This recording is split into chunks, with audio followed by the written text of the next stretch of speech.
Buenos días con todos.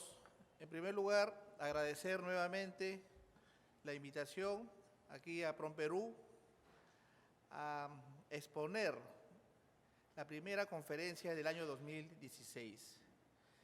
El tema que voy a desarrollar, regímenes de exportación, aspectos jurídicos y operativos.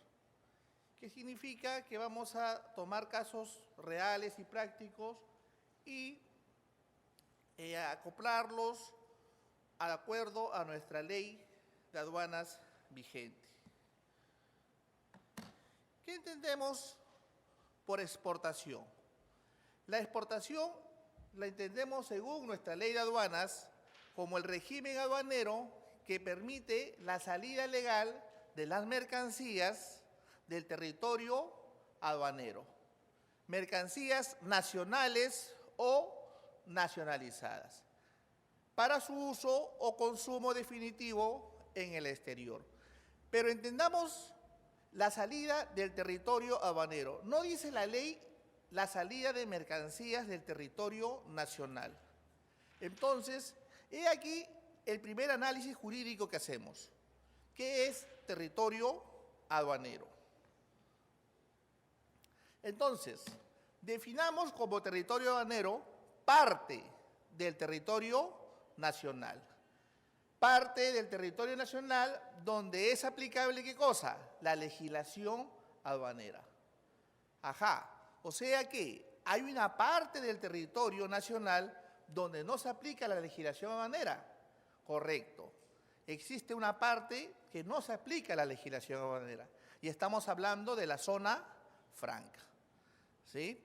Entonces, si yo mando una mercancía a la zona franca, que está debidamente delimitada en Tacna, yo estaría, según la ley, haciendo una exportación. De la misma forma, si yo traigo una mercancía de Sofra-Tacna, que hoy ocupa el espacio de Ceticos Tacna, también estaría realizando una importación. Luego nos dice en la definición mercancías nacionales o nacionalizadas. Es decir, de que si sale mercancía producida en nuestro país, se considera una exportación. Pero puede darse el caso de que yo traigo, por decir, una máquina o un auto o cualquier activo, pago mis impuestos, la importo, se nacionaliza y después de ello procedo yo a enviarlo a otro territorio aduanero, a otro país. Entonces también es posible, yo primero nacionalizo la mercancía y después puedo enviar esta mercancía a otro país. Tercero, dice para uso o consumo definitivo en el exterior. Ahora, la exportación definitiva no está afecto, según la ley de aduanas, al pago de tributo alguno. En nuestro país, no. Pero no significa que en todos los países la exportación esté afecto o está inafecto al pago de tributos. Países como Argentina, la exportación sí paga tributos. También la ley del IGB señala que la exportación de bienes no está afecto al IGB. También tenemos una cosa interesante. En la exportación, para que se considere exportación, para que nuestra administración aduanera considere exportación, el vendedor en Icoter Export tiene que ser el que realice el trámite aduanero. Los que estamos inmersos en el comercio internacional sabemos que existen 11 Icoters, de los cuales el Icoter Export, a nosotros como exportadores, el verdadero Icoter de la Cámara de Comercio Internacional no nos obliga a hacer el trámite aduanero. El trámite aduanero lo debería hacer el extranjero. Pero la administración en el Perú nos dice, clarísimo en el artículo 33 de la ley del IGB, que para que se considere exportación, nosotros los exportadores tenemos que realizar la DUA de exportación. Caso contrario, no se considera una exportación, sino una venta nacional. Ahora, en el territorio aduanero tenemos dos zonas. debidamente delimitadas. La zona de tributación secundaria y la zona primaria. La primaria es donde la SUNAT, la aduana, tiene un control concurrente. Es donde está habilitado para el ingreso y salidas de mercancías.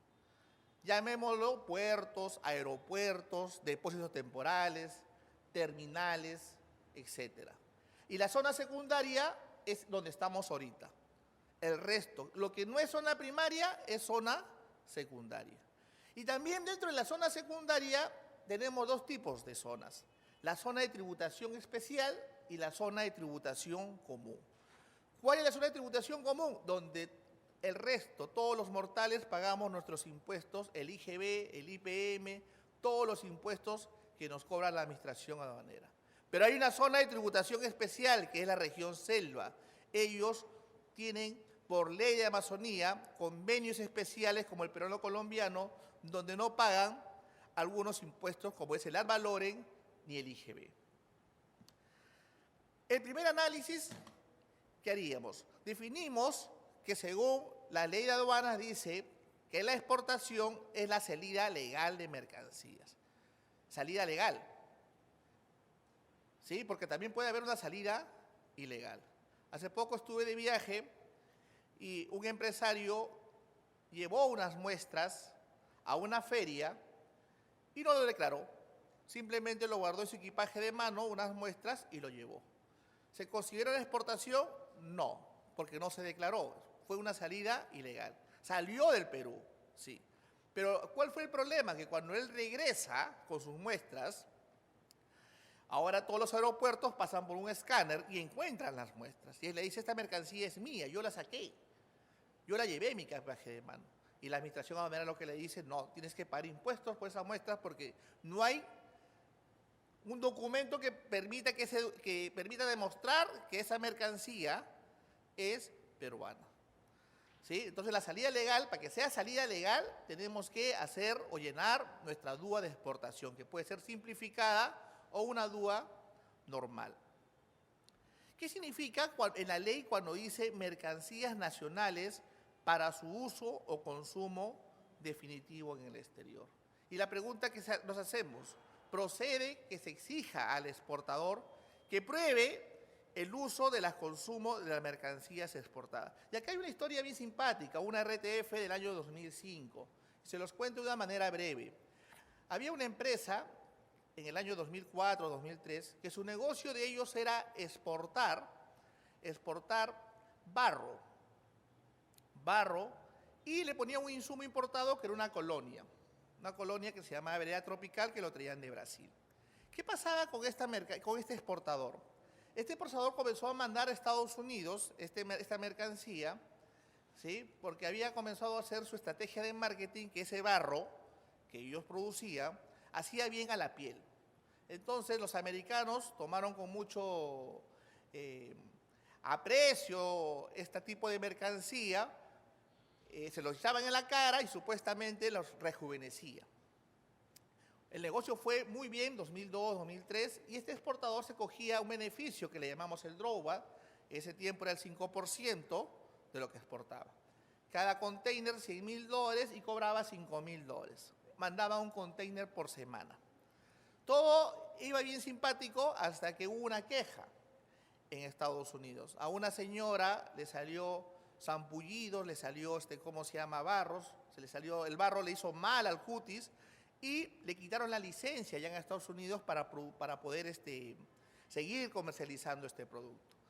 Entonces, este exportador comenzó a seguir mandando sus containers de barro, que eran unos sachets, ¿sí? Unos sachets. Su fábrica quedaba en Huachipa, le ponía la colonia y lo seguía mandando. El problema fue de que un año estaba en un almacén en Virginia, en Estados Unidos, y llama pues de una manera informal a la administración aduanera de acá diciendo pues que hay contenedores peruanos de tal exportador que nadie lo recoge. Entonces la administración acá en Perú se puso alerta y fue a visitar a este exportador. Le tocó la puerta, fue a visitar una fiscalización Y lo primero que encontró fue solamente al señor de seguridad y 2 perros, y un hueco, ¿no? Un hueco donde sacaban todo el barro. Y le explicaron de que, ¿cómo se llama? Que hay una fiscalización porque los containers no se usan ni se consumen en el exterior. El exportador no se presentó, hicieron la fiscalización y se dieron cuenta que en 2 años había cobrado como $1 millón de beneficios tributarios de droga. Entonces, ¿qué quería la SUNAT? Que se le devuelva ese $1 millón. ¿Qué hace la SUNAT? Hace una resolución de intendencia diciendo de que como ese producto se había enviado a Estados Unidos y nadie lo había consumido, no había exportación. Y si no hay exportación, por ende, no existe ningún beneficio tributario para la exportación, o sea, no podía cobrar el drogo. Mal acogido según la SUNAT. Entonces, el exportador apela esta resolución diciendo pues de que ellos han vendido la mercancía y que no tienen pues injerencia si el americano compra o lo usa o no lo usa. Está fuera de su alcance. Fue interesante este caso porque salió una jurisprudencia de observancia obligatoria donde el Tribunal Fiscal le da la razón. ¿A quién? Al exportador. Le da razón en el sentido de que dice que tu exportador no tienes tú la obligación de probar. ¿De probar qué cosa? De probar de que tu cliente consuma en el otro país la mercancía. Cuando hablamos en la ley de aduanas de uso o consumo definitivo en el exterior, solamente se está refiriendo ¿a qué? A la intención que tengo yo como exportador de que mi mercancía se consuma en el otro país. Pero no tengo yo la obligación de probar, porque ya, ni tampoco la SUNAT, porque ya está fuera de su jurisdicción. La jurisdicción de la SUNAT es en el territorio aduanero, donde se aplica la legislación aduanera. Yo deseo como exportador que se consuma mi sachet de barro. Nadie lo compra, pero yo he considerado ya, es para la ley una exportación. Entonces, el Tribunal Fiscal en este caso le dio la razón al exportador y por tal motivo no devolvió ningún sol del drawback que había recibido. Por más que al último, según haciendo un análisis más extenso en el derecho, se puede apreciar de que hubo indicios de fraude, ¿no? ¿Pero por qué falló acá la administración aduanera? Porque se puede decir, planteó mal o interpretó mal la ley, lo que significa el uso o consumo definitivo en el exterior. Tenemos 2 formas de exportación. La primera, exportación por trámite regular. ¿Qué significa por trámite regular? Cuando el valor FOB de la mercancía es mayor o supera a los $5.000. Es decir, si algún exportador, alguno de ustedes, quiere hacer un trámite de despacho y la mercancía, su valor supera los $5.000, por ley necesariamente se tiene que contratar a un agente de aduanas. Caso contrario, si la mercancía no excede los $5.000, el mismo exportador lo puede realizar a través de varios mecanismos, ¿no? Por exportafácil, por una declaración simplificada, web de exportación, o una declaración simplificada. Ahora, a veces nos preguntan y nos dicen, ¿pero por qué $5.000? ¿Por qué no es $10.000? ¿Por qué no es $15.000? Es $5.000 porque el mismo reglamento de la Ley General de Aduanas dice si es mercancía que vas a exportar y no tiene fines comerciales. Y si los tiene, no es significativo para la economía del país. Por tal motivo, el Estado dice, bueno, si vas a exportar algo que no tiene fines comerciales, ¿para qué voy a subir tus costos, gastar que buscases un agente de aduanas y hagas una DUA normal? Te facilita, ¿sí? Te facilita.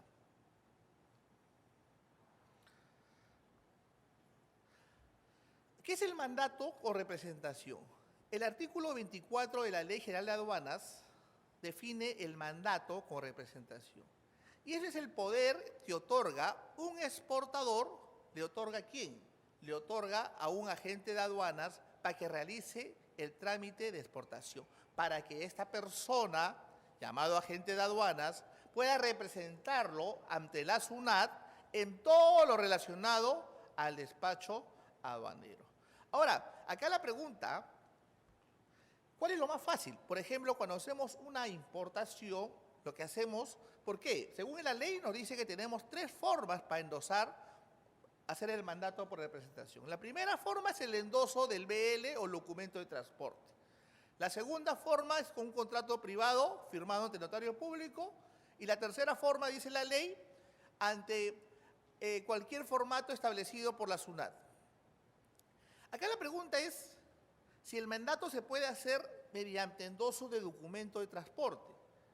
Porque entendamos una cosa, cuando nosotros importamos una mercancía, lo primero que nos trae nuestro cliente, ¿qué cosa es? Nos trae su BL y su factura comercial.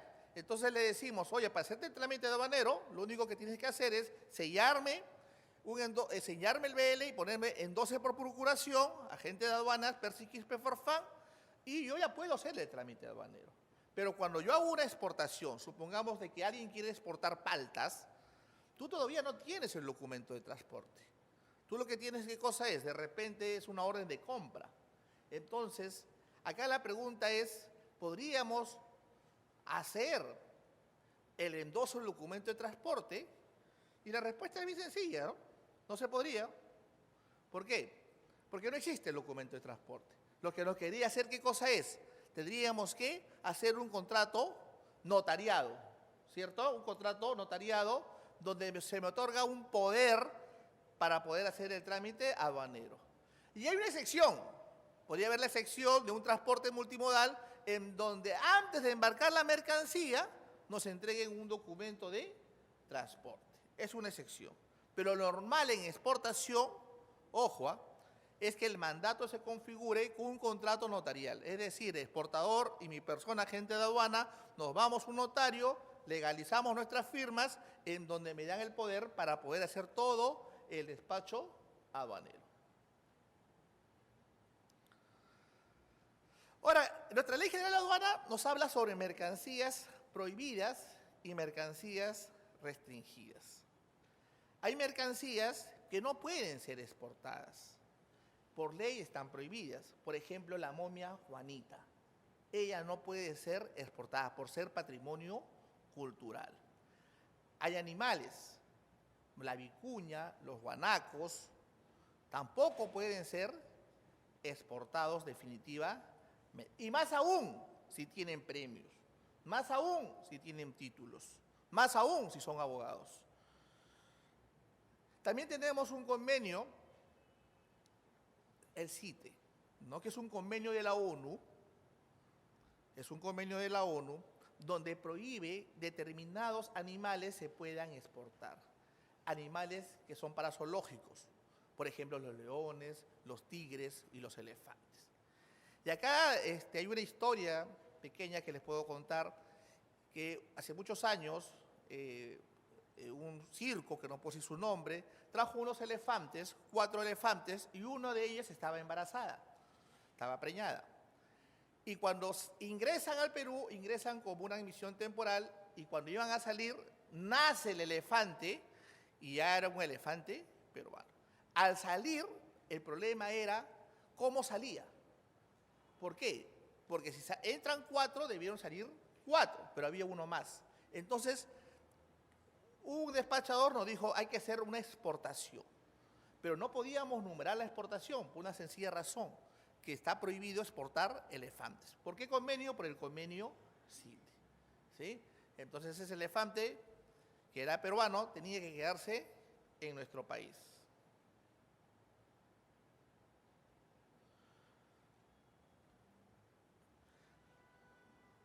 También no se puede exportar, va prohibido, las orquídeas. ¿Sí? Hay una relación de todas las mercancías. Sin alusiones personales tampoco se puede exportar ese chancho marino. y tampoco se puede exportar lo que le llamamos los delfines, definitivamente. Son mercancías prohibidas. Tampoco, por ejemplo, hay mercancías que no se pueden exportar, como la maca, la uña de gato. Están prohibidas por ley. Aunque hoy ya en día ha salido una ley donde la maca se puede exportar siempre y cuando hagamos a través de SENASA un baño de gama. ¿Para qué? Para que no pueda florecer o no pueda sembrarse en otro país. Luego tenemos mercancías restringidas. Mercancías restringidas, ¿qué significa? Que para que salga de nuestro país necesita un documento de control. Por ejemplo, si quisiéramos exportar este monito, tendríamos que pedir un permiso a lo que es SERFOR, Servicios Forestales. Si quisiéramos exportar chatarra de cobre, hay un convenio, el convenio de Basilea, que tendríamos que pedir un permiso a DIGESA. Igual, si quisiéramos exportar madera, tendríamos que pedir un permiso también a SERFOR, lo que antes era INRENA.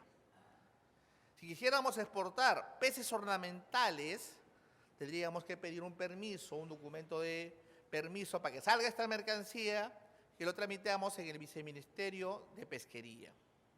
Entonces, existen tres tipos de mercancías. Las mercancías prohibidas, que no pueden salir del país, mercancías restringidas, que pueden salir, pero con un permiso especial, y las mercancías de libre circulación, ¿cierto? Un ejemplo de mercancía que puede salir sin ningún permiso, bueno, las textiles, las máquinas, ¿sí? Algunos confunden. El año pasado, un exportador de paltas me decía, doctor, mi mercancía es restringida porque yo exporto paltas Hass. Y digo, pero no, la mercancía paltas Hass no es mercancía restringida. No, pero sí es restringida. Le voy a traer, y me trae. ¿Por qué? Mira acá, me están pidiendo un permiso de SENASA. Ah, ojo, le dije. No es que tu mercancía sea restringida. Lo que pasa es que ese permiso que te lo pide ¿quién? Tu cliente en Estados Unidos. Porque para que entre en Estados Unidos te van a pedir ese permiso de SENASA. No sé si me dejo entender la idea. O sea, puede salir del Perú. Pero hay mercancía que no puede salir del Perú si no tiene su permiso correspondiente. ¿Sí?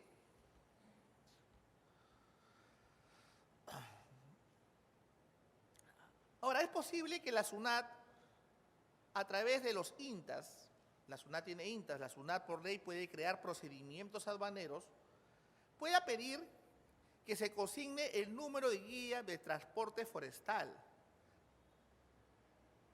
de mercancías como la caoba y el cedro. Mire, ve, la SUNAT tiene la facultad de crear sus propios procedimientos, pero entendamos también que sus procedimientos que ellos crean tienen que estar marcados a un principio de derecho, que le llamamos el principio de legalidad, del margen de la ley. ¿Qué pasaba? Que la SUNAT a las personas que exportaban caoba quería ponerle en el procedimiento de exportación definitiva que también presente los documentos de la guía de transporte forestal y el título de habilitante, para ver que es que la mercancía que se está exportando sea legal. Se hizo la consulta respectiva y no se pudo modificar, ¿sí? O sea, la SUNAT no podía aumentar ese requisito. ¿Por qué? ¿Por qué? Porque el informe SUNAT dice, pues, de que la exportación definitiva tiene ya planteado qué documentos se debe presentar. ¿Como cuáles? La factura comercial, el documento de transporte y todo lo que está tipificado en la ley de aduana. Y en ningún momento nos habla de la guía forestal. Pero también acá hay una situación. La misma ley de reglamento, el artículo 247, dice que la SUNAT, la Administración Aduanera, si encuentra la posibilidad o cree de un ilícito penal, ellos pueden comunicar a la autoridad competente. Entonces, ¿qué es lo que sucede ahora? Si bien es cierto, no le pide a los exportadores de caoba y cedro para numerar la DAN, no les pide ¿qué cosa? No les pide la guía de transporte forestal, porque esa guía de transporte forestal, ¿quién la emite? La emite pues el órgano competente de INRENA para que esa mercancía pueda circular dentro del país, demostrando que esa madera se ha talado de una forma legal, porque también hay madera en la selva que se tala o se corta de manera ilegal.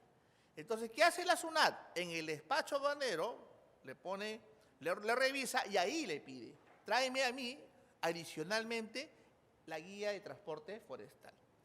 Y si no se la llevas, lo que hace, ¿qué cosa es? Comunicar a la autoridad competente, en este caso que es INRENA, o CERFOR, o denunciar al Ministerio Público. ¿Correcto? Denunciar al Ministerio Público. Ahora, acá, comentarios, porque hay abusos de repente de papeleos de la SUNAT que nos pide, pero también entendamos que si bien es cierto, la ley de aduana tiene principios de buena fe, principios de veracidad, principios de publicidad, principios de participación de agentes económicos, etc. Son principios aduaneros. Supletoriamente, nuestra ley de aduanas está amparado en el Código Tributario. Y si analizamos el Código Tributario, no tiene ningún principio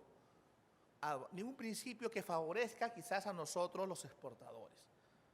Pero si vamos un poquito más allá, tenemos nuestra ley 2744, la ley de procedimientos administrativos. Ahí sí hay principios que favorecen ¿a quién? A nosotros los exportadores.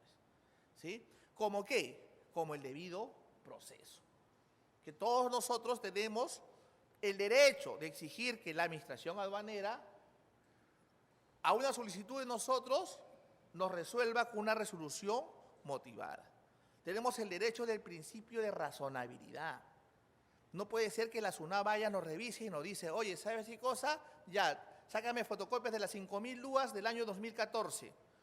Le sacamos las fotocopias de los 5.000 DUAs del 2014. ¿Sí? Y luego viene el auditor y dice, solamente me llevo 20 copias. Y el resto, no, ya no quiero. ¿Cierto? Entonces nosotros nos podemos quejar por este principio que se llama el principio de razonabilidad.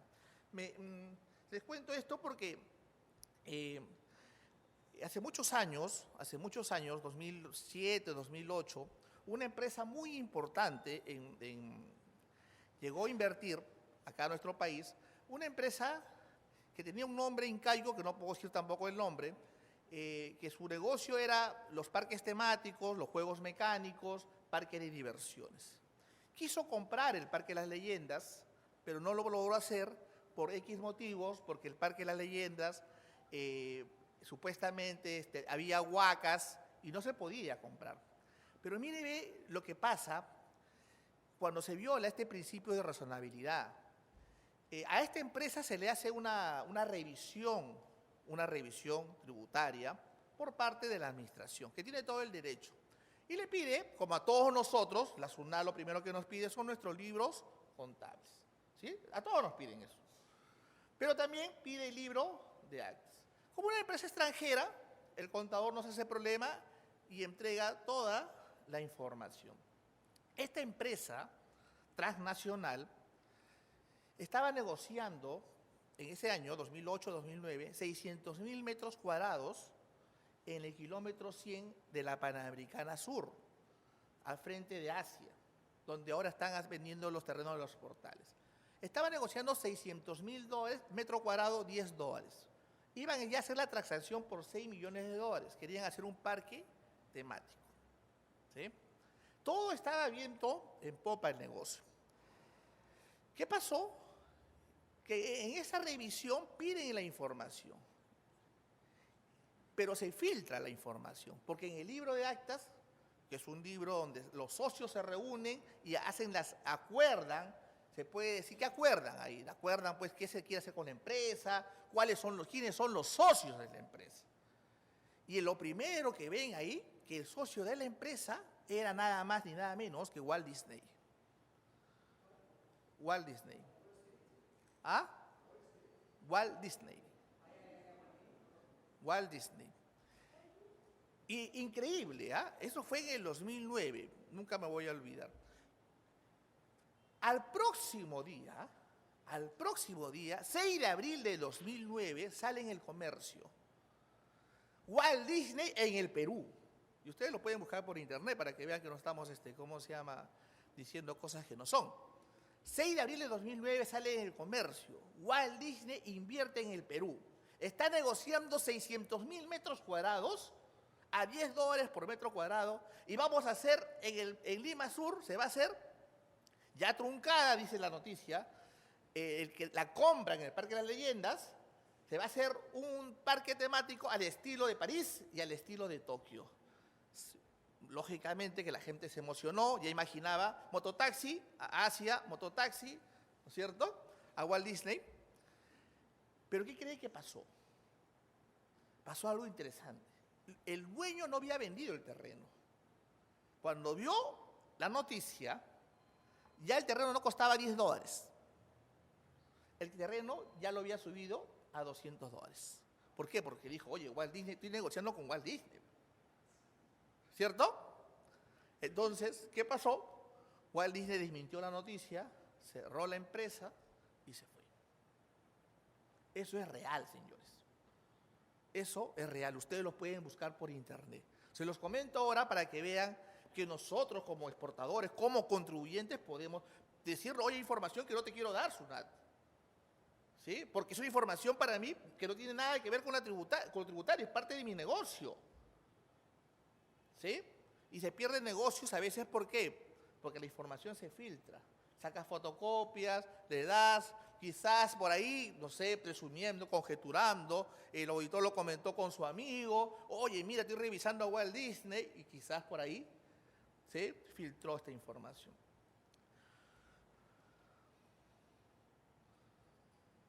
¿Cómo comienza el proceso de exportación?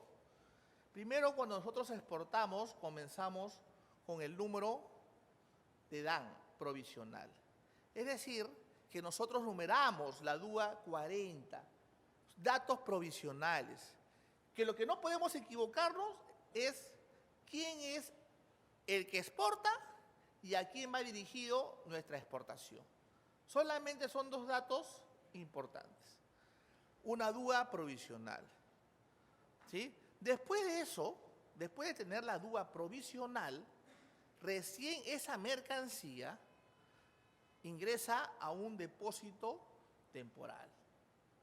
Siempre para tú poder exportar, tu mercancía va a ingresar a un depósito temporal. Ahora, esta es la parte jurídica de exportación definitiva, pero en la parte operativa, antes nosotros, si por ejemplo cualquiera de ustedes desean exportar, no van a ir a un agente de aduanas y decirle, oye, ya, numérame la DUA 40 de exportación. No. Lo que tenemos que hacer, ¿qué cosa es? Primero es pedir o solicitar un booking. ¿Y qué es el booking? El booking es la reserva de espacio. ¿Que vas a qué? Que vas a solicitar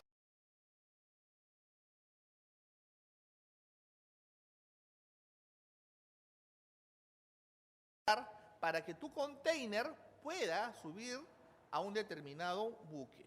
Y si es aéreo, vas a solicitar tu guía aéreo. Ahora, ¿quién tramita el booking? También acá depende del Icoter. Si ustedes, por ejemplo, tramitan un Icoter, supongamos, FOD, ¿qué significa FOD? FOD significa que yo, como exportador, tengo la obligación de dejar la mercancía ¿en dónde? La mercancía la tengo que dejar encima del buque acá en el Callao. Y como lo tengo que dejar encima del buque del Callao, yo no voy a pagar ¿qué cosa? El transporte principal. Entonces, si yo no pago el transporte principal, yo no negocio con la naviera. A mí el extranjero me tiene que mandar ¿qué cosa? El número de buque. Pero si yo negocio un Icoter CFR, CIF o los demás, DDP quizás, ahí sí, yo tendría que tramitar el booking. ¿Por qué? Porque tengo que pagar el transporte principal. Entonces, ¿por qué es importante el booking? Porque el booking me va a señalar a mí, como exportador, a qué depósito temporal tengo que ingresar a la mercancía. No es cuestión de que yo me vaya a Necturia, toco la puerta y digo, ya llegué, ábreme para meter mi container. No. Tengo que decirle, ya llegué, acá está mi booking, y el booking dice que tengo que ingresar la mercancía de tal fecha a tal fecha, y el vapor DRACE sale dentro de 2 días, y por favor recíbeme mi mercancía. ¿Se dan cuenta? Entonces, en la parte quizás jurídica nos dice, no, numera la DUA 40, pero también tenemos que amarrarlo con la parte operativa. Si no hay booking, ningún depósito temporal te va a permitir ingresar la mercancía. Si no hay booking, ningún agente de aduanas va a poder numerar tampoco la DUA de exportación. Por una sencilla razón, porque tenemos que poner en la DUA de exportación a qué depósito temporal va a ingresar la mercancía. ¿Correcto? Entonces, luego también tenemos las instrucciones de embarque, porque la memoria es frágil. Tenemos muchos clientes en exportación. Y en una instrucción de embarque, en un papel, el exportador es una ayuda a memoria, me va a decir qué cosa necesita su mercancía. Por ejemplo, si es mercancía refrigerada, mercancía congelada. Sabemos que mercancía refrigerada es sobre 0 y mercancía congelada bajo 0. Pero de repente el exportador quiere que su mercancía refrigerada sea pues, de 4 a 8 grados centígrados. Yo me voy a olvidar. Si me lo pone en instrucción de embarque, yo esa información le transmito ¿a quién? Al depósito temporal para que tenga cuidado con su mercancía. ¿Sí? Luego tenemos también entender que la instrucción de embarque podríamos decir si es una mercancía valorada o una mercancía normal, general. Porque si es una mercancía valorada, esta mercancía se transporta con los cuidados respectivos. Cuesta más el transporte, pero está vigilado. Hasta tiene su seguridad, tiene su control remoto que lo sigue por todos lados. Según nuestra ley, una vez que numeramos la DUA número 40, tenemos que ingresar esa mercancía a un depósito temporal. Ahora, este depósito temporal recoge la mercancía, ingresa a sus almacenes y lo que hace, ¿qué cosa es? Comunicarle a la aduana. Señores de aduana, me ha llegado la mercancía del exportador Persiquispe Farfán. Ahí está la mercancía. Tienen un plazo de 2 horas. En ese momento, eso le llamamos nosotros refrendar la DAN. ¿Por qué refrendar la DAN? Porque la SUNAT le responde. Le responde y le dice, ajá, llegó la mercancía, entonces te genera el canal de control, que en exportación puede ser naranja o rojo. ¿Sí? O sea, lo primero que hace, ¿qué cosa es? Numeramos la DUA 40, ingresa a un depósito temporal, el depósito temporal comunica a la aduana y la aduana le responde, ¿qué cosa? Con un canal de control. Si es naranja, significa que no pasa nada. ¿Está listo para qué? Para embarcar. Y si sale rojo, significa que va a haber un aforo físico y documentario.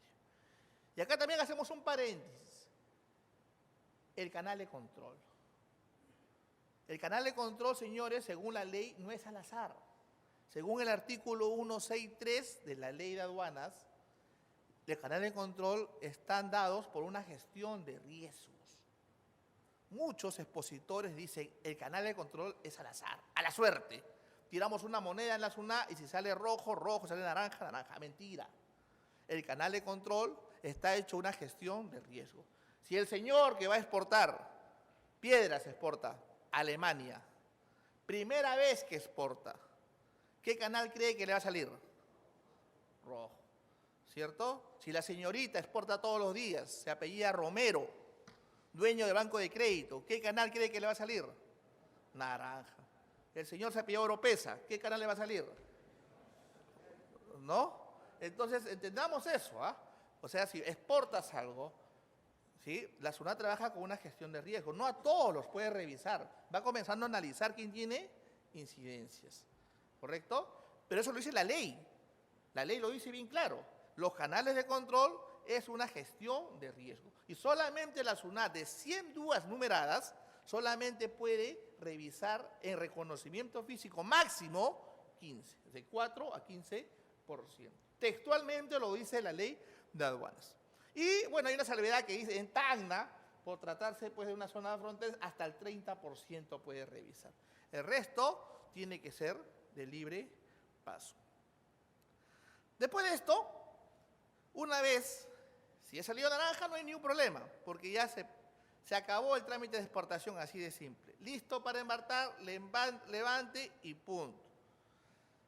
Si hay canal rojo, se revisa documentariamente, físicamente, y después, ¿qué se hace? Se pone el precinto, se cierra el container.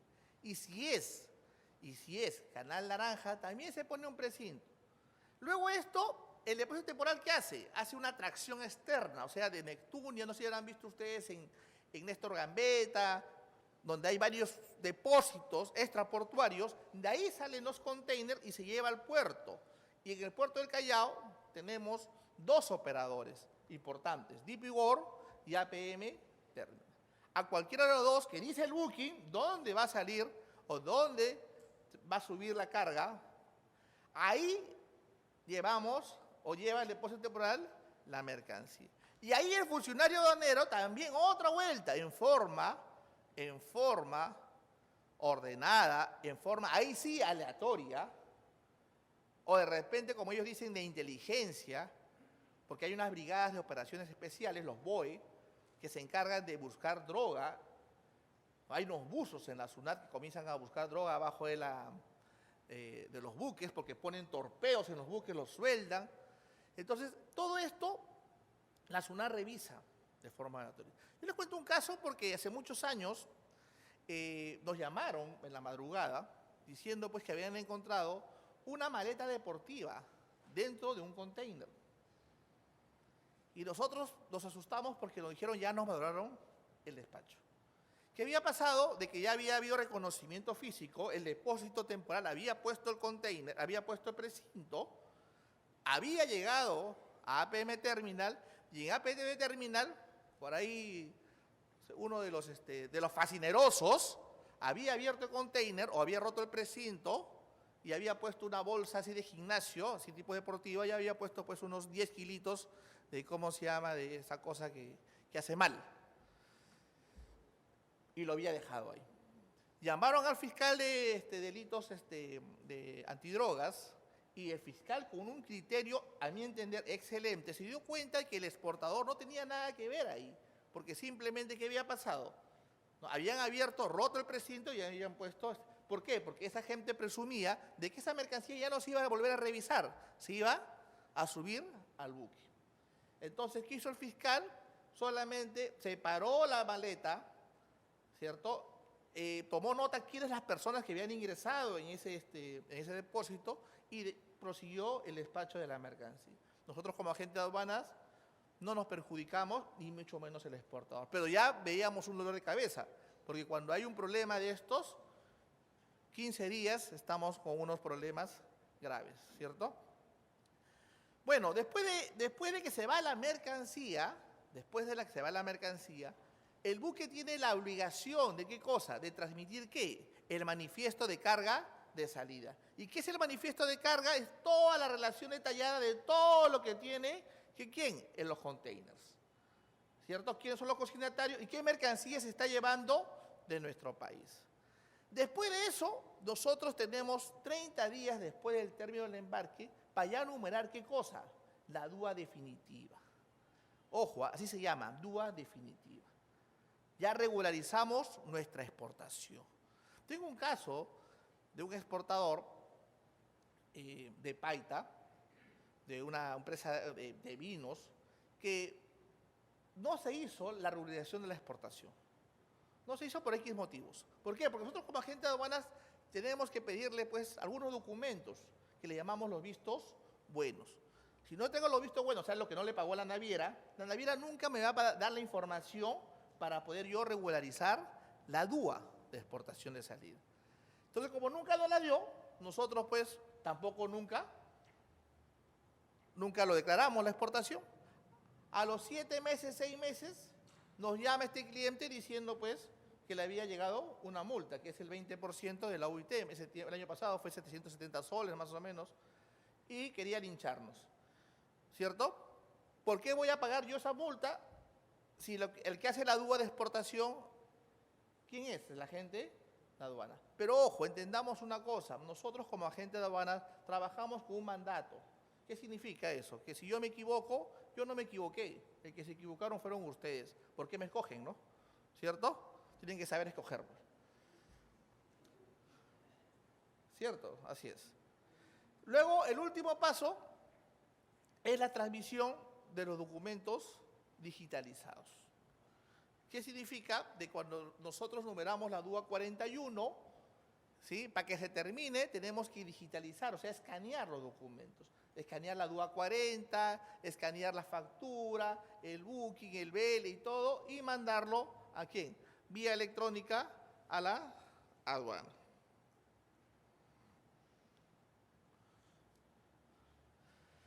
Este artículo de la ley es muy importante porque a muchos exportadores les causa problemas. Es un artículo que no lo vemos los que analizamos aduanas porque está en la ley del IGB y es el artículo 33. ¿Qué pasa? Si bien es cierto, nuestra ley de aduanas nos dice que yo tengo 30 días para embarcar la mercancía y 30 días más para regularizarlo, según el gráfico,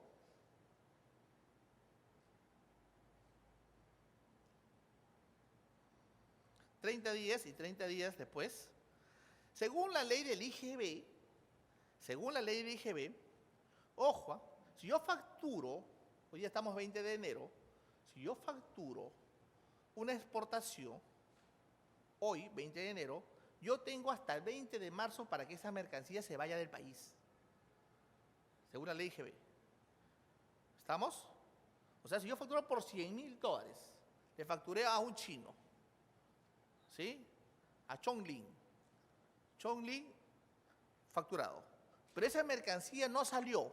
O sea, esa mercancía, ¿dónde se quedó? Se quedó en Perú.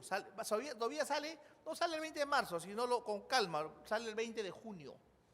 Porque no tengo apuro. ¿Sí? Pero salió al último. Cuando viene la SUNAT, pero la SUNAT sabe que tenemos dos intendencias, aduanas y tributos internos. Aduana, normal, no nos va a decir nada. Pero tributos internos nos va a decir, ¿sabes qué cosa, señor? Me estás debiendo $18.000. ¿Por qué le vas a decir? Porque la ley del IGB dice que esa mercancía debió haber sido embarcada dentro del plazo de los 60 días. Vencido ese plazo según la ley, ¿cierto? Se entenderá que esta operación se ha realizado en el territorio nacional. Y por tal motivo, ¿cierto? Se encuentra grabada.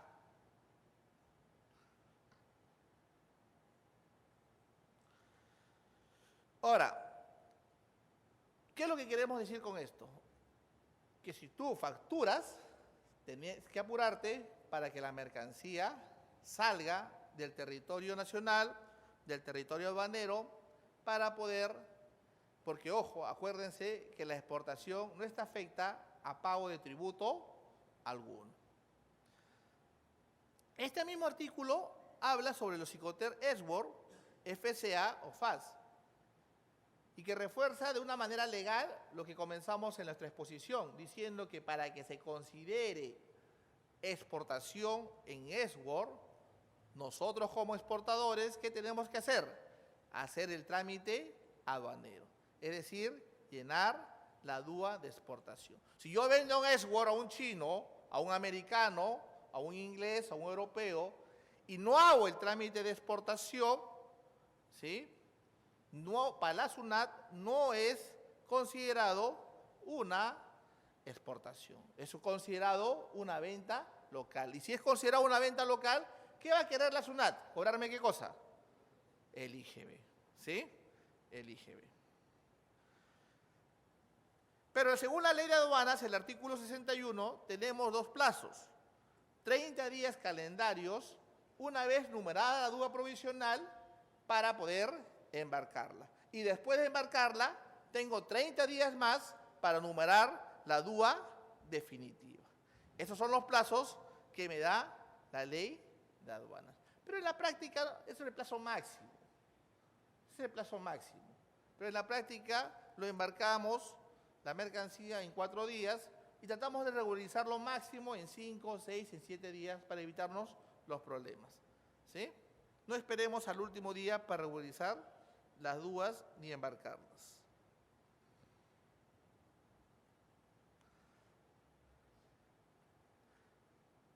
¿Qué pasa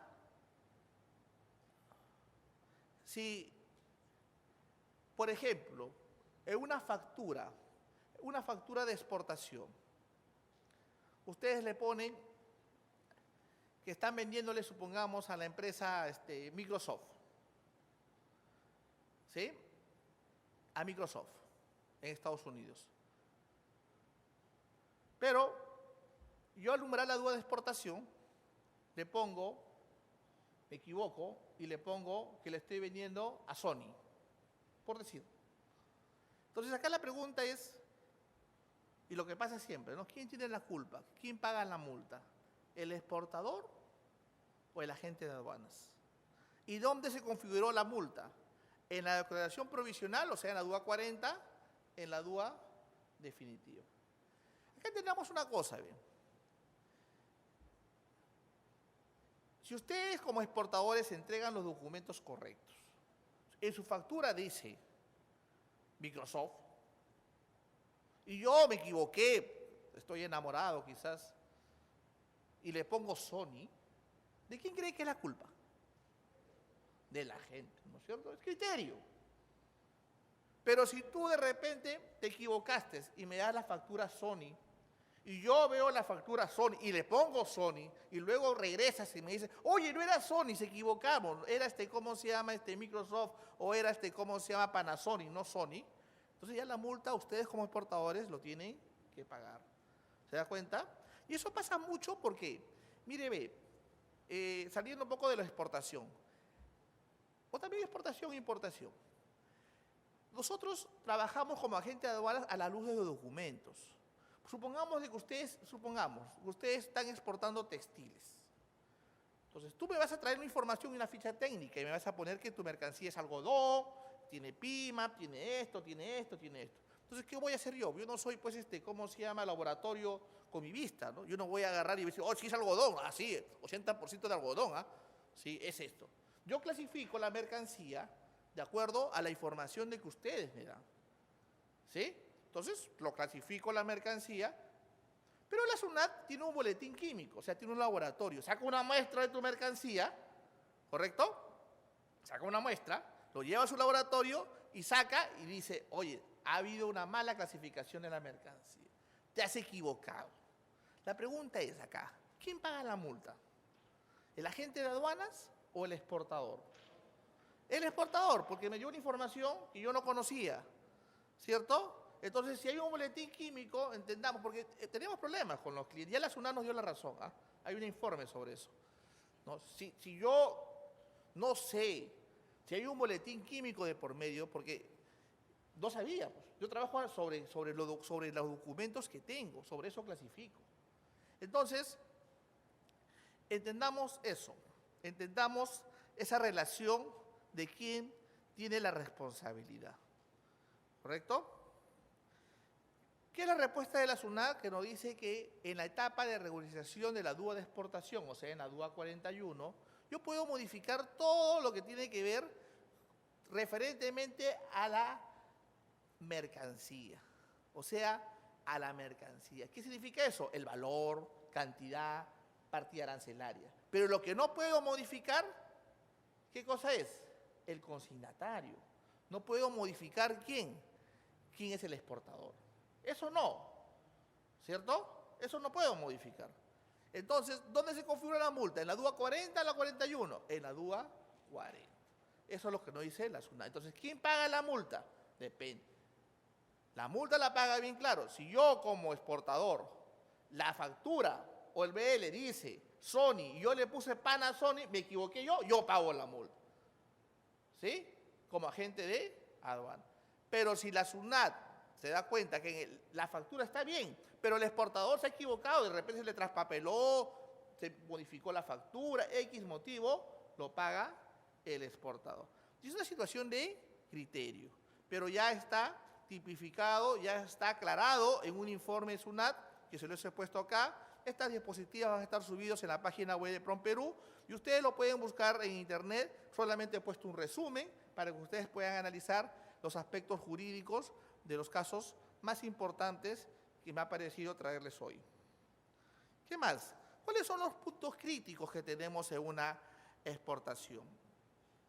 Primero, como requisito para la asignación del canal de control, ¿qué cosa es? Ingresar a un depósito temporal. Las mercancías tienen que ser ingresadas a un depósito temporal. Luego se recepciona y se asigna el canal. ¿Sí? Terminada la recepción de la mercancía. No olvidar, por favor, que en exportación tenemos dos canales de control, naranja y rojo. Contrario es en la importación. En importación tenemos tres canales, que son rojo, naranja y verde. Acá, en exportación, tenemos solamente naranja y rojo. ¿Correcto? Ahora, el trámite de reconocimiento físico solamente se hace cuando la DAN o la DUA es con canal rojo. ¿Sí? El embarque de la mercancía se tiene que realizar 30 días calendarios siguientes a la fecha de numeración de la declaración de exportación. Ahora, ¿cómo se regulariza la exportación? Mediante la transmisión de la información complementaria. Ustedes dirán, oye, pero ¿por qué regularizamos? Fácil, porque mire, ve, entendamos este ejemplo. Si yo, por ejemplo, voy a exportar, no sé, a ver, 20 toneladas de pecanas. Entonces yo lo peso en mi local, 20 toneladas de pecanas. Llega al depósito, no llega a 20, llega a 19 toneladas de pecana. Sube al buque, no sube 19, sube 19,800. Entonces yo puse el peso provisional 20 toneladas. En la regularización ya le pongo el peso exacto que ha subido ¿a dónde? Ha subido al buque. ¿Se dan cuenta? Entonces para eso regularizamos, para saber cuánto exactamente ha salido o cuánto se ha exportado. La rectificación, por ejemplo, el exportador, el consignatario, se pone o se rectifica mediante expediente. ¿Sí? Mediante expediente. El resto, todo relacionado con la mercancía, yo lo puedo rectificar a través electrónicamente con la SUNAT. Pero si yo me equivoqué en el exportador, porque puede ser un número en el RUC que tú pones, te equivocas en el exportador y el consignatario también te puedes equivocar.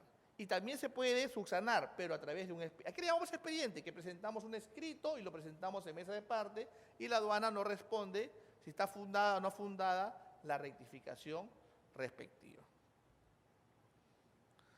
Ahora, ¿qué requisitos yo necesito para llenar mi DUA de exportación? Primero, tiene que haber un exportador o un consignante. ¿Sí? Un exportador, o sea, ¿quién envía la mercancía? Y esa persona que envía la mercancía tiene que tener un registro de único de contribuyentes, un RUT. Un destinatario o un consignatario. ¿Sí? No es lo mismo el dueño de la mercancía con consignatario. El consignatario está tipificado ¿en dónde? Si bien el dueño de la mercancía está en la factura comercial, el consignante está tipificado a la orden en el documento de transporte. ¿Qué más? Necesito un país de destino. Tengo que ponerle si va a Estados Unidos, si va a China, Bangladesh, Taiwán. ¿A qué país de destino va? Una única naturaleza de transacción, o sea, si es compra-venta, si es a consignación, si es ¿no? Tiene que haber una única naturaleza de transacción. Un único término de entrega. ¿Cuándo se va a entregar esta mercancía? Único lugar de entrega.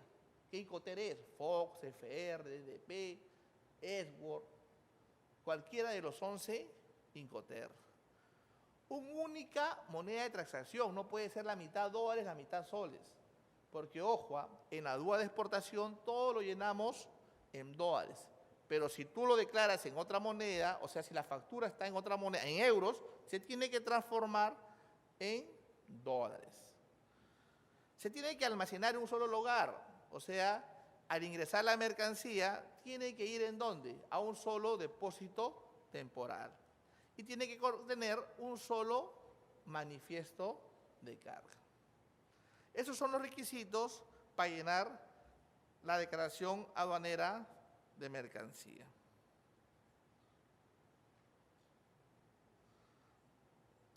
Hay una posibilidad también, hemos dicho que como requisito para asignación de canal de control, tiene que ser el ingreso a un depósito temporal. Pero también puede haber la posibilidad de que haya un embarque directo desde el local del exportador.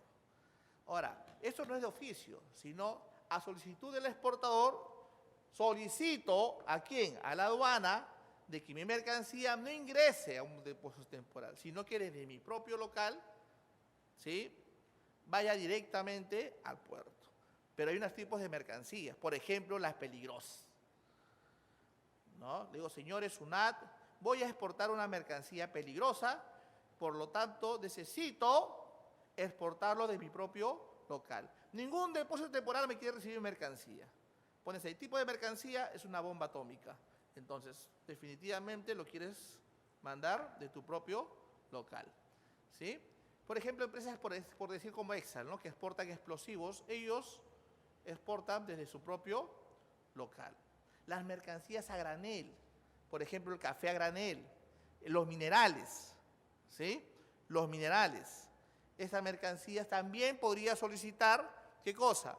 Embarcarlos de tu propio local. Los animales vivos, los caballos, los patitos franceses, los pavitos, material genético, todo esto que es una mercancía frágil, una mercancía que necesita un cuidado especial, se puede solicitar a la aduana embarcarlo de tu propio local, ¿sí? Maquinarias de gran volumen, máquinas grandes que no ingresan a un depósito temporal por ser anchos, largos y pesados. Y las mercancías perecibles, como las frutas, para no perder la cadena de frío, los espárragos, las paltas. Este tipo de mercancías se pueden exportar desde el propio local. Y otras que la autoridad aduanera crea conveniente, ¿sí? Entonces, ¿cómo es ese trámite? Sencillo, se le pide a la SUNAT embarcar en nuestro propio local, pero lo que la SUNAT te va a pedir es que tu local cumpla con las especificaciones como si fuera un pequeño almacén, a tal extremo de que si sale, por ejemplo, ahí ya la gente de aduanas comunica a la SUNAT y asigna el canal de control. Si sale canal rojo, un especialista de aduanas va hasta tu propio local del exportador, revisa la mercancía en tu local y coloca el precinto respectivo para que se vaya al puerto. Y si sale naranja, nadie va a tu local, directamente uno ingresa al puerto y fin de la historia. ¿Cómo? No lo escucho.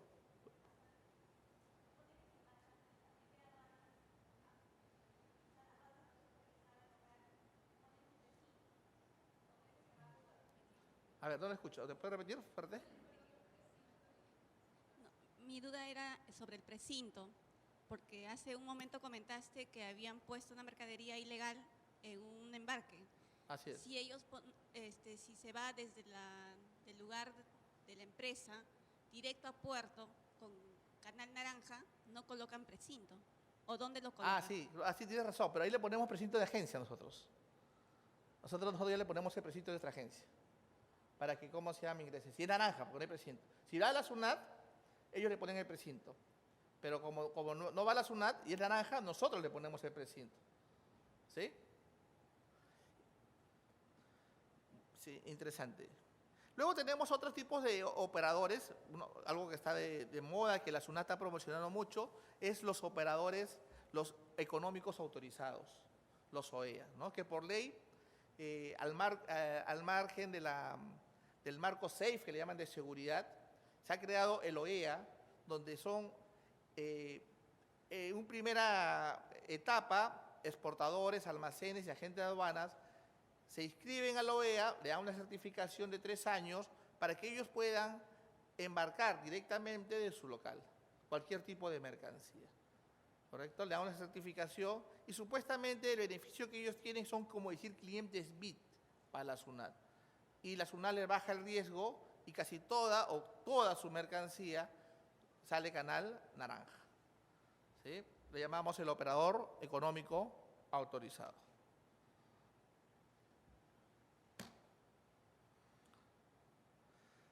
Ahora, algo interesante también en la exportación es que la SUNAT siempre nos pide el valor FOB en la exportación. Y a veces pasan muchos problemas. Problemas porque todos los que estudiamos o enseñamos en las facultades de negocios internacionales, les enseñamos que tenemos pues 11 Icoters. 11 Icoter. Y el FOB es marítimo. Pero la SUNAT tiene un FOB especial, o sea, un FOB aduanero, que puede ser marítimo, puede ser aéreo. Y acá viene el problema, ¿no? ¿Qué pasa si yo como exportador vendo en export? O sea, en export significa que yo vendo en mi fábrica. Significa que yo la mercancía lo dejo en el suelo. Y ahí se acabó mi historia. ¿Sí? En el suelo. Pero ¿qué pasa? Pero yo para llenar la duda de exportación me están pidiendo el valor FOB. Y si yo no sé cuánto es el valor FOB, ¿cómo declaro mi duda?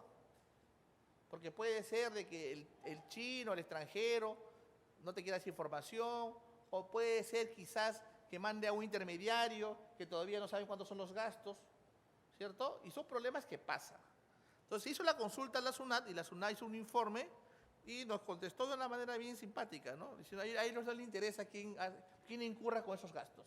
Ustedes me ponen a valor FOB y se acabó, ¿cierto? Es irrelevante, dice para la SUNAT, quién paga los costos, pero que ellos quieren su valor FOB, ¿sí? Porque según el artículo 81, se debe considerar en términos FOB. No sé si me dejo entender. O sea, la SUNAT quiere que le pongas ese valor. ¿Cómo lo consigues? Ese es tu problema como exportador. Y miren lo que dice ahí, leo textualmente. Siendo irrelevante para el supuesto identificar quién es responsable de asumir dichos gastos. Para lo cual ellos dicen, no, basta con el sustento del documento de transporte, póliza de seguro u otros utilizados en dicha exportación.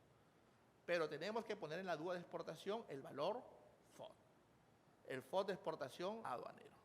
Dime. No te escucho. ¿Va fuerte?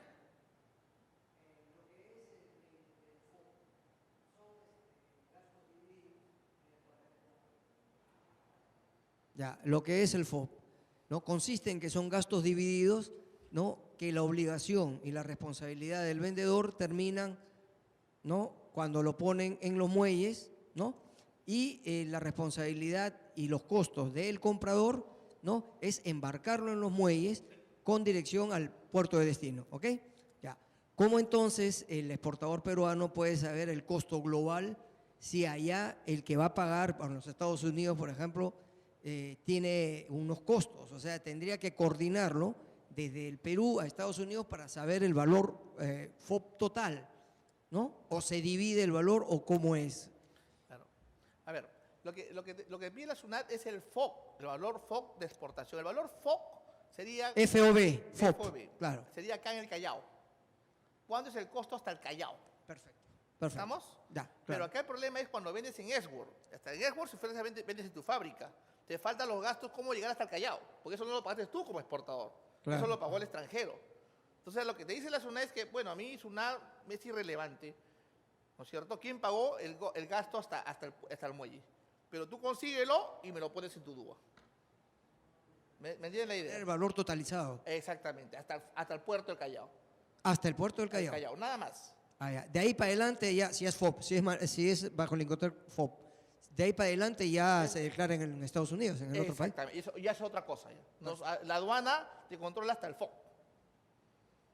Hasta el Callao. Hasta el Callao. Perfecto. Correcto.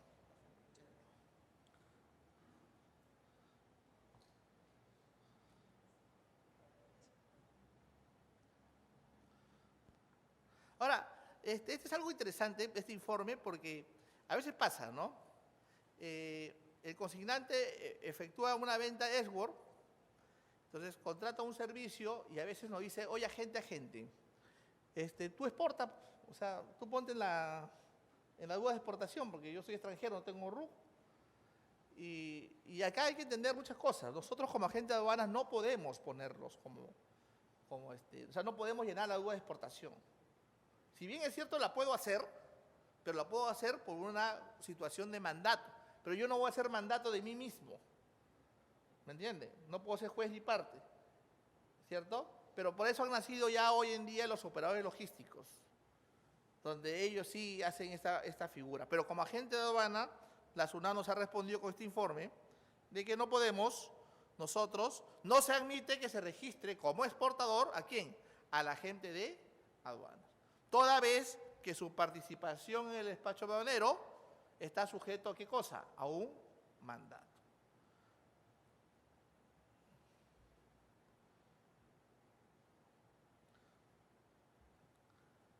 Bueno, luego tenemos, según el artículo 81 del reglamento de nuestra ley de aduanas, que esta mercancía exportada tiene que ser necesariamente hecha en dólares americanos. ¿Sí? Pero ¿qué pasa si existe diferencia entre los valores? Documento de transporte, la factura. Porque puede ser, la factura dice $100.000 y el documento de transporte $150.000. ¿Qué ponemos? El más alto, del documento de transporte. ¿Correcto? Ahora, acá quiero hacer un comentario. Si bien es cierto, esto dice la ley de aduanas, también en la ley del impuesto a la renta, en lo que es tributos internos, nosotros no podemos poner el valor FOB, ojo, cuando exportamos, menos de lo que es el valor comercial de la mercancía. Si yo estoy exportando, por ejemplo, supongamos, mangos, y un container de mangos vale $100.000, yo no le podría poner $50.000, no podría ponerlo. ¿Estamos? Por una sencilla razón. Se dirán, oye, ¿pero por qué? Mejor, pues pongo menos. Sí, para aduana de repente estaría bien, porque no le vas a pedir devolución de droga, ni a los favores del exportador. Pero también hay un impuesto que se llama, ¿qué cosa? El impuesto a la renta. Y si tú estás poniendo menos el valor, ¿cierto? El impuesto a la renta dice de que no puedes poner el valor FOB menos de lo que es el impuesto o el valor comercial. ¿Sí? Tiene que ser más alto, no más bajo. No sé si me dejo entender. Porque bajarías el impuesto a la renta. ¿No es cierto? La utilidad. ¿Y cuánto es el impuesto a la renta en el Perú? 30%. 30% que estaría dejando de percibir el Estado. ¿Sí? Entonces, por un lado, la aduana te controla que no subas mucho el valor FOB, porque puedes tener mucho incentivo, pero por otro lado, tributos internos te dice que no bajes mucho el valor FOB. Entonces, ¿cuál es la idea? Colocar el valor FOB verdadero. ¿Sí?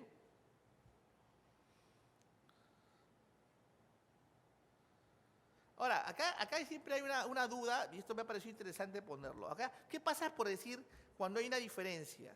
En la factura dice, supongamos, se le está vendiendo a Sony, se está exportando a Sony, pero en el documento de transporte dice Goku, por decir un nombre. ¿A quién le ponemos el lugar de exportación? ¿A Sony o a Goku? ¿Ah? Y eso pasa. O sea, tenemos la factura, dice alguien, y el documento de transporte dice otra persona. Entonces, acá entendamos bien claro que nosotros como agente de aduana vamos a poner en la duda no lo que dice la factura. Si bien es cierto, la factura es el que es el dueño de la mercancía, la ley nos obliga a poner, ¿sí?, al consignatario, o sea, lo que dice el documento de transporte. ¿A quién está dirigido esa mercancía? O sea, ¿quién lo va a recibir? Y eso le ponemos en la DUA de exportación. No ponemos al dueño de la mercancía. ¿Correcto? Ahora, lo correcto que es que si yo le vendo a Sony, el documento de transporte diga Sony. ¿Cierto? Sería lo correcto, pero a veces no pasa eso. ¿Sí? A veces dice Sony, dice, oye, ¿sabes qué? Genéralo a mi sucursal, a la empresa F3C. F3C lo recibe en tal país. ¿Entiendes? Entonces nosotros le ponemos en la DUA de exportación F3C. ¿Sí? Y este informe dice lo mismo, ¿no es cierto? si el documento de transporte difiere lo que dice la factura, se deberá declarar como consignatario a quien figura en el documento de transporte. ¿Sí? Ya aclaró la SUNAT esto en su informe en el año 2013. Entonces acá sale la otra pregunta, ¿no? ¿Y qué pasa? Porque pasa, está muy de moda, de que los exportadores envían su mercancía ¿a quién? ¿A quién? Al portador. ¿Sí? Al portador. ¿Y qué significa cuando tú mandas tu mercancía al portador? Cuando tú lo mandas, por ejemplo, a orden de alguien, supongamos, tú mandas textiles a Venezuela, por decirlo. Mandas ropa para bebé. Entonces, si tú mandas a Venezuela ropa para bebé, para la empresa, no sé, Fashion, Caracas. Entonces, la única persona que puede recoger esa mercancía es Fashion Caracas. Pero si Fashion Caracas no te pagó o no te paga, ¿qué tienes que hacer? Reembarcar la mercancía y traerla. ¿Y qué pierdes? El transporte. Entonces, ¿qué hacen los exportadores? Una cosa bien sencilla, ¿no? Lo mandan a la orden. ¿Sí? A la orden. Endosan el documento de transporte, ¿sí? Y lo mandan por un banco. Y le dicen al banco, oye, tengo 5 posibles clientes. Al primero que te paga, le das el documento de transporte, la orden, y ellos pueden desaduanar esa mercancía y se acabó el asunto. Entonces, nosotros como agente de aduanas, ¿qué hacemos? Cuando veamos que el documento de transporte está a la orden, lo único que hacemos, no nos complicamos, no inventamos nombres, también le ponemos a la orden y se acabó. Sí, a la orden, le ponemos ahí, a la orden, igual, a la orden. ¿No es cierto? No le podemos poner el dueño que dice la factura, le ponemos a la orden, ¿sí? Porque la ley dice bien claro, en el artículo 2 de definiciones, se dice ahí con quién es el consignatario, nunca nos habla el dueño de la mercancía. Consignatario es aquella persona que está dirigido en el documento de transporte. Es el artículo 2 de la ley de aduana en definiciones.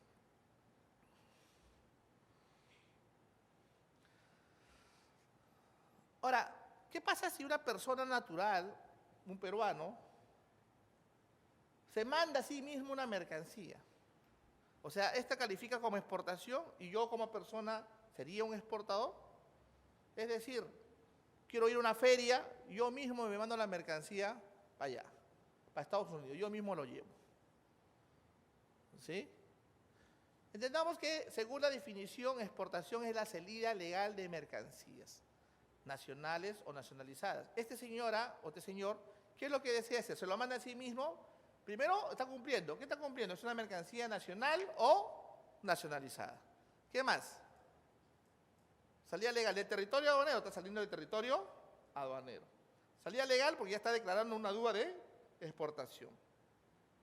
¿Qué más dice la ley? Para su uso o consumo definitivo en el exterior. También, ¿no? Lo va a consumir allá, es una muestra. Entonces, a mi entender, sí se consideraría una exportación y a esta persona es un exportador. O sea, yo podría enviarme yo mismo una mercancía a otro país y ser considerado un exportador. Y gozar de todos los beneficios de la exportación. Esto constituiría, ¿por qué? Porque no necesariamente en una exportación entendamos que tiene que haber un contrato de compra y venta internacional. Contrato de compra y venta internacional solamente se da cuando hay fines de lucro. Si no lo hay, simplemente se hace una declaración jurada. Ahora, en los contratos de compra y venta internacional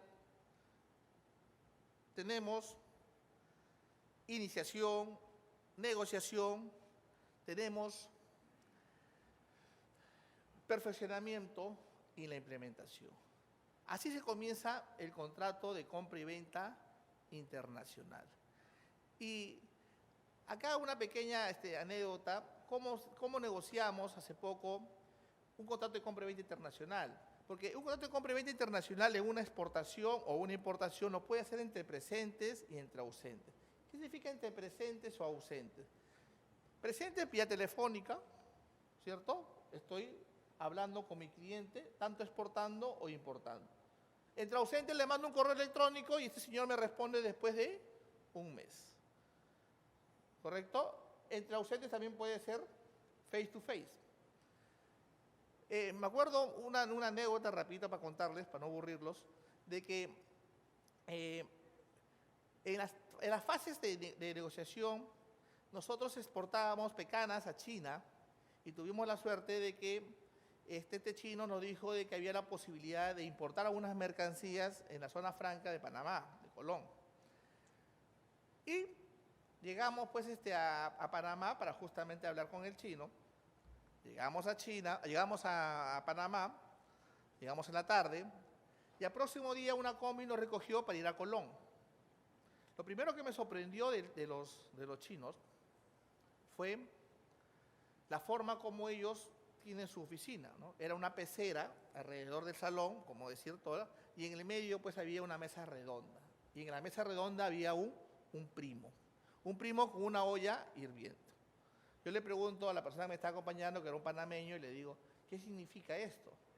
Y me dice, no, lo que pasa es que acá los chinos tienen la costumbre de negociar comiendo. Ajá, les dije, esa es mi especialidad. Así que acá yo voy a salir ganador. Sí. Entonces, ¿qué hace el chino? El chino me queda mirando y me dice, ¿qué desea comer, no? Entonces, el chino señala, él mismo a su mozo y agarra un pez y lo mete a la olla hirviendo. Me pregunta por mí y yo agarro, miro, y lógicamente, pues, uno de estructura ancha, no agarro el pez más grande, también, y así hirviendo. Así como he hecho una parihuela, una sopa, no lo sirven. Entonces, ahí estamos en la etapa de un contrato de compra-venta internacional, lo que le llamamos la iniciación, lo estamos conociendo. Entonces, este señor me dice que me quería vender lápiz. Lápiz. Le digo, lápiz, sí, bueno, queremos venderte el lápiz. Tenemos acá lápiz, 4 tipos de lápiz. Yo le digo, oye, pero ¿están igualitos? No, igualitos no, me dice. Primer lápiz me saca. $1. $1 la docena. Primer lápiz, carboncito hasta la mitad nomás.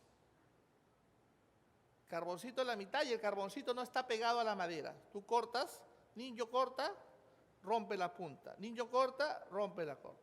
Ganas 100% de utilidad. Pero eso sí, tu próximo año ya no vienes a comprarme ni un container, pero ganas mucha plata. Y el segundo lápiz, acá el carboncito tampoco está pegado a la maderita del lápiz, pero el carbón está completo. Niño taja, rompe. Niño taja, rompe. Papá no se da cuenta, próximo año regresarás por otro contenedor. Utilidad 50% nada más. Tercer lápiz, esta cosa es espectacular, me dice, vale $5. Tercer lápiz, el carboncito ya está pegado con toda la madera, ¿no? Taja, niño no rompe. Mismo lápiz usar Juanito, mismo lápiz usar Pedrito, hermanitos y toda la generación. ¿No? Regresás, ganas poco, pero próximo año regresas por 2 containers. 3 tipos de lápiz. El cuarto ya está desactualizado. Entonces llamamos a Lima y le conté lo mismo pues al socio, porque yo estaba representando a una empresa de útiles escolares, y le conté, oye, ha pasado esto, me dice, ¿no? Ya, está muy bien, pero dile al chino que yo quiero, no de 5, yo quiero un lápiz, porque tampoco yo soy hijo de sacerdote, quiero un lápiz que esté solamente pegado el carbón a la mitad, pero que me lo venda a $3. No, es 1, 2, 5, no, pero tú ofrécele 3. Ya, correcto. El señor chino, con todo respeto, queremos un lápiz que el carbón solamente sea hasta la mitad, ¿no? Para poder ganar, pues. Ya, $4. Pero me han dicho 3, $4. 3.50, 3.70. Entonces ahí estamos otra etapa del contrato de compra-venta internacional. Estamos en una etapa de ¿qué cosa? Negociación. Ya estábamos negociando. Y así negociamos, ¿no? Y al último, 3.60, queda. Hemos perfeccionado el contrato. ¿Y por qué les cuento esta anécdota? Porque entendamos una cosa, que los importadores y exportadores hay que ser conscientes. Me he dado cuenta en los 20 años que tengo trabajando en aduanas, de que a veces decimos los productos chinos son malos. Mentira, hay productos chinos muy buenos. Producto peruano es malo, mentira. Todo depende del precio y todo lo que quiere el mercado. Si traes lápices, por ejemplo, baratos, lógicamente que van a ser malos, ¿no? Pero hay productos chinos de muy buena calidad, de muy buena presencia, y se gana mucho dinero importando y exportando. ¿Sí? Muy bien. ¿Hasta ahí alguna pregunta, por favor?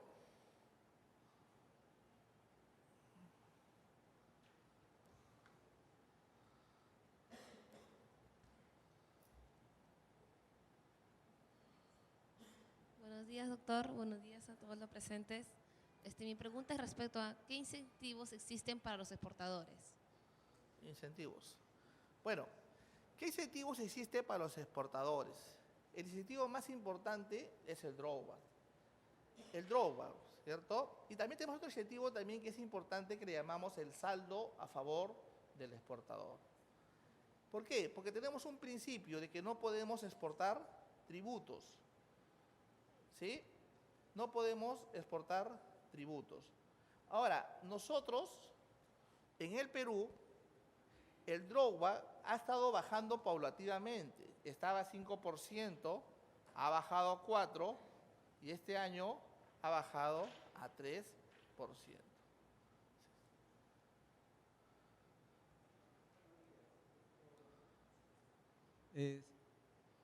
¿En qué ha cambiado ahora con la ley de todo electrónico, RUC electrónico, contabilidad electrónica, factura electrónica? ¿Ha cambiado en algo en respecto a la exportación? Sí, ha cambiado. A ver, ahora nos están obligando a tributos internos, más que todo, tener libros electrónicos. Pero eso significa también de que las exportaciones se tienen que hacer con facturas electrónicas. Ahora todo está haciendo de una forma electrónica. El drawback web, por ejemplo, se transmite electrónicamente, todo es por internet. Y eso es para darle más, como principio del derecho aduanero, facilitación en el comercio exterior. Todo está siendo digitalizado y electrónico. Ya no tenemos la necesidad de hacer grandes colas en la aduana para poder exportar, ya no necesitamos hacer grandes colas en la aduana para solicitar el drawback. Tampoco para pedir saldo a favor del exportador. A través de los libros electrónicos, a través del PDT 621 y el PDT de exportadores, podemos nosotros solicitar la devolución de este saldo a favor del exportador y ese drawback que nos aumenta o que nos depositan automáticamente en la cuenta de los exportadores.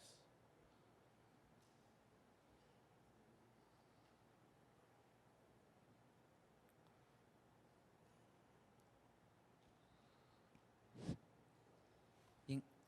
Una pregunta en este medio que está bien propicio, coyuntural. ¿Qué candidato presidencial considera usted que tiene las mejores propuestas para los exportadores? Bueno, candidato presidencial. Mire, nosotros los que defendemos a los exportadores, siempre hemos querido, cuando hubo este problema del drawback, hemos querido siempre que el drawback sea más alto. Siempre hemos tenido esa idea para que se pueda exportar más. Se tuvo una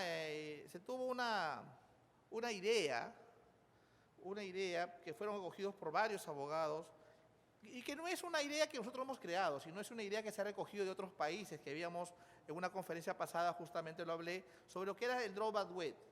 El drawback web, pero que ya va más allá, que se llama el drawback smart, o sea, el drawback inteligente. Que lo que sucede en China y sucede en la India, en otros países, donde por decir, si yo como Estado, como gobierno, quisiera, porque quisiera, que el señor que exporta maderas exporte más, a él le doy un drawback de 13%. Pero si no quiero incentivar al señor que exporta artesanías, porque para mí no es significativo, a él le doy un drawback 1%. Acá en el Perú el drawback, el gobierno de turno, lo está bajando, era 5%, lo ha bajado a 4% y lo ha bajado 3%. Tenemos nosotros, que bueno, yo laboro en ADEX, tenemos la suerte de que por lo menos algunos candidatos han escuchado en el CADE estas opiniones, ¿no? Tenemos, por lo menos, más abierto lo vemos a Pedro Pablo Kuczynski, y tenemos también hay una persona, Sergio Córdoba, que es postulante al Congreso, que es técnico, igual que nosotros, en comercio exterior, y que ha hecho estas propuestas, y ojalá pues que se cree por ley para que pueda incentivar y pueda seguir creciendo este incentivo a los exportadores. Porque entendamos una cosa, mire, el momento de crecer, veamos de repente a otros países, el momento, ¿qué está pasando, por ejemplo, por decirlo, a ver, de repente no debemos hablarlo, pero con Venezuela? Venezuela ha tenido una bonanza con el petróleo. El barril de petróleo costaba $50 el año pasado. Ahora ha bajado a 30. Dice que este año va a bajar a 10. ¿No? Pero ¿qué está pasando en la crisis allá? Por una sencilla razón. Ellos, en el tiempo de su bonanza, donde el petróleo estaba alto, no diversificaron, ¿qué cosa? Sus otras exportaciones. ¿Estamos? No incentivaron las otras exportaciones que ellos podían tener. Eso es lo que no queremos que pase en nuestro país. Nosotros, por ejemplo, somos un país netamente minero. Nosotros exportamos minerales, exportaciones tradicionales, pero tampoco podemos dejar, si bien es cierto ha bajado las exportaciones tradicionales, pero no ha bajado porque hemos exportado menos, ha bajado porque el precio de los metales ha bajado. Pero las exportaciones no tradicionales, lo que incentiva PROM Perú, lo que incentiva ADES, lo que incentivamos los gremios de exportadores, esas exportaciones han subido. Entonces, ahí deberíamos seguir aportando, ahí deberíamos seguir incentivando para que Perú pueda seguir pues, exportando. Porque la lógica es fácil, ¿ah? La balanza comercial significa ¿qué cosa? Las exportaciones menos importaciones. Y para que un país tenga una economía saludable, las exportaciones tienen que ser mayores que las importaciones. Ahí la política de ese candidato que espero que si llega a ser presidente lo pueda, pues, complementar y lo pueda poner en práctica. ¿Sí?